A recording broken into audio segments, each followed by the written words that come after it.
দেখা গেছে যে সংবিধানের উপরে জুলাই সনদ কেস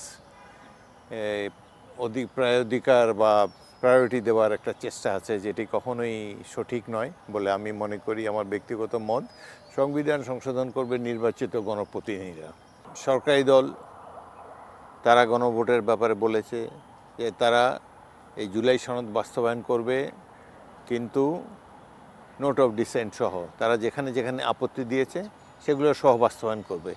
এবং জুলাই সনদে এটিও বলা আছে যে যারা ম্যান্ডেট পাবে জনগণের কাছ থেকে তারা তাদের এই নোট অফ ডিসেন্ট সংবিধানে সংযোজিত করতে পারবে, জনগণের সম্মতি এখানে দেওয়া হয়েছে বলে ধরে নেওয়া হবে। সুতরাং সরকারি দল তাদের এই ভাষ্যটি বোঝাবার চেষ্টা করছে বিরোধী দলকে।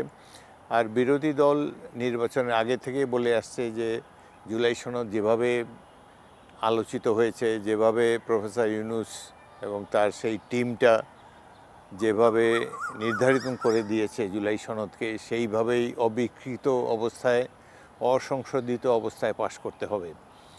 তবে একটা জিনিস আমার মনে হয় এই সময় চিন্তা করে দেখা উচিত যে জনগণের তো একটা ফ্যাক্টর আছে, জনগণ ভোট দিয়েছে।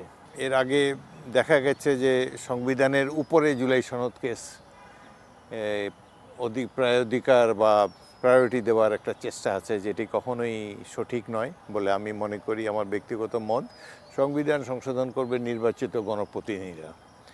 এখানে যতই বিজ্ঞ হোক, যতই প্রাজ্ঞ হোক, কোনো একটি গোষ্ঠীর মতামত জনগণের উপরে চাপিয়ে দেওয়া সম্ভব নয়। একমাত্র নির্বাচিত প্রতিনিধিরা জনগণের ম্যান্ডেট নিয়ে তারা সংবিধানকে সংশোধন করবেন, এটাই আমি বুঝে এসেছি। সেটাতে আমি এখনও বিশ্বাস করি। আমি আশা করি জুলাই সনদের ব্যাপারে সরকার এবং বিরোধী দল একটি সমঝোতায় আসতে পারবে।